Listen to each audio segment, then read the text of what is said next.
আসসালামু আলাইকুম। আজকে আমরা জানব বাংলাদেশের অর্থনীতি উন্নয়ন পরিকল্পনা প্রেক্ষিত ও পঞ্চবার্ষিকী থেকে কিছু গুরুত্বপূর্ণ প্রশ্নোত্তর, যেগুলো প্রাইমারি, বিসিএস ও অন্যান্য পরীক্ষার জন্য খুবই গুরুত্বপূর্ণ। চ্যানেলটি সাবস্ক্রাইব করে সম্পূর্ণ ভিডিওটি দেখতে থাকুন, ইনশাআল্লাহ কাজে দেবে। বাংলাদেশের প্রথম প্রেক্ষিত পরিকল্পনার মেয়াদকাল ছিল 2010 থেকে 2021 সাল পর্যন্ত, 10 বছর মেয়াদী। এই প্রেক্ষিত পরিকল্পনার মূল লক্ষ্য ছিল বাংলাদেশের মধ্যম আয়ের দেশে পরিণত করা। বাংলাদেশের দ্বিতীয় প্রেক্ষিত পরিকল্পনার মেয়াদ হচ্ছে 2021 থেকে 2041 সাল পর্যন্ত, 20 বছর মেয়াদী। এই প্রেক্ষিত পরিকল্পনার মূল লক্ষ্য হচ্ছে বাংলাদেশকে মধ্যম আয়ের দেশ থেকে উন্নত সমৃদ্ধ দেশে পরিণত করা এবং দারিদ্র্যের হার 3% নিচে নামিয়ে আনা।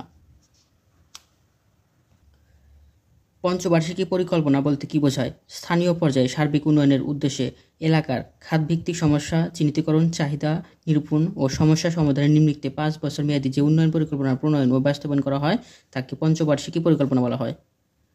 বিশ্বের কোন দেশ সর্বপ্রথম পঞ্চবার্ষিকী পরিকল্পনা প্রণয়ন করে? সাবেক সোভিয়েত ইউনিয়ন, বর্তমান রাশিয়া। বাংলাদেশের কোন প্রতিষ্ঠানটি পঞ্চবার্ষিকী পরিকল্পনা প্রণয়ন করে থাকে? পরিকল্পনা কমিশন, পরিকল্পনা মন্ত্রণালয়। পরিকল্পনা কমিশনের চেয়ারম্যান বা চেয়ারপারসন হচ্ছে প্রধানমন্ত্রী। পরিকল্পনা কমিশনের ভাইস চেয়ারম্যান হচ্ছে পরিকল্পনা মন্ত্রী। বাংলাদেশের প্রথম পঞ্চবার্ষিকী পরিকল্পনা প্রণয়ন করা হয় কবে? 1973 সালে প্রথম পঞ্চবার্ষিকী পরিকল্পনা প্রণয়ন করা হয়। প্রথম পঞ্চবার্ষিকী পরিকল্পনায় অর্জিত প্রবৃদ্ধির হার 4%। বাংলাদেশের প্রথম পঞ্চবার্ষিকী পরিকল্পনা এর মেয়াদকাল 1973 থেকে 78। প্রথম পঞ্চবার্ষিকী পরিকল্পনা প্রবৃদ্ধি অর্জিত হয়েছিল 4%। বাংলাদেশে পর্যন্ত কতটি পঞ্চবার্ষিকী পরিকল্পনা প্রণয়ন করা হয়েছে? 8টি। অষ্টম পঞ্চবার্ষিকী পরিকল্পনার মেয়াদকাল 1 জুলাই 2020 থেকে 30 জুন 2025 সাল পর্যন্ত। সপ্তম পঞ্চবার্ষিকী পরিকল্পনা এর মেয়াদকাল 16 থেকে 2020 সাল পর্যন্ত ছিল।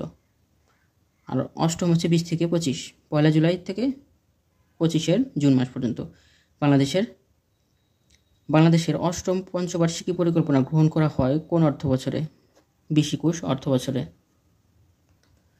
অষ্টম পঞ্চবার্ষিকী পরিকল্পনা বাস্তবায়ন ব্যয় ধরা হয়েছে 64,95,980 কোটি টাকা। অষ্টম পঞ্চবার্ষিকী পরিকল্পনায় জিডিপি প্রবৃদ্ধির লক্ষ্যমাত্রা কত নির্ধারণ করা হয়? 8.51%। 8.51%। অষ্টম পঞ্চবার্ষিকী পরিকল্পনায় মুদ্রাস্ফীতির হার কত শতাংশ নামিয়ে আনার লক্ষ্যমাত্রা নির্ধারণ করা হয়েছে? 4.8%। অষ্টম পঞ্চবার্ষিকী পরিকল্পনা অনুযায়ী দারিদ্র্যের হার কত শতাংশ নামিয়ে আনার লক্ষ্যমাত্রা নির্ধারণ করা হয়েছে? 15.6%।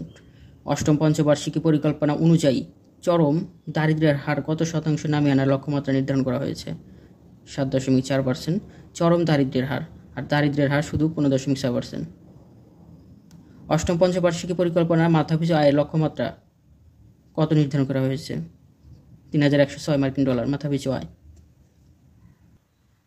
অষ্টম পঞ্চবার্ষিকী পরিকল্পনার মাধ্যমে কতজন লোকের কর্মসংস্থানের কথা বলা হয়েছে? 1,13,00,000 মানুষের। অষ্টম পঞ্চবার্ষিকী পরিকল্পনার মাধ্যমে কত হাজার মেগাওয়াটে উন্নত করা হবে? 30,000 মেগাওয়াটে। অষ্টম পঞ্চবার্ষিকী পরিকল্পনায় কোভিড-19 মোকাবেলা সহ অর্থনীতির পুনরুদ্ধারের মোট কতটি উন্নয়ন কৌশল নেওয়া হয়েছে? 244টি। সপ্তম পঞ্চবার্ষিকী পরিকল্পনায় অর্জিত জিডিপি প্রবৃদ্ধির হার 8.15%। লক্ষ্যমাত্রা ছিল 7.40%। লক্ষ্যমাত্রা বেশি প্রবৃদ্ধি অর্জনকারী একমাত্র পঞ্চবার্ষিকী পরিকল্পনা হচ্ছে সপ্তম পঞ্চবার্ষিকী পরিকল্পনা। ভিডিওটি ভালো লাগলে অবশ্যই একটি লাইক দিবেন, চ্যানেলটি সাবস্ক্রাইব করে সাথে থাকুন। ভিডিওটি ফেসবুক থেকে দেখে থাকলে ফেসবুক পেজটি ফলো দেবেন। সবাই ভালো থাকুন। আসসালামু আলাইকুম।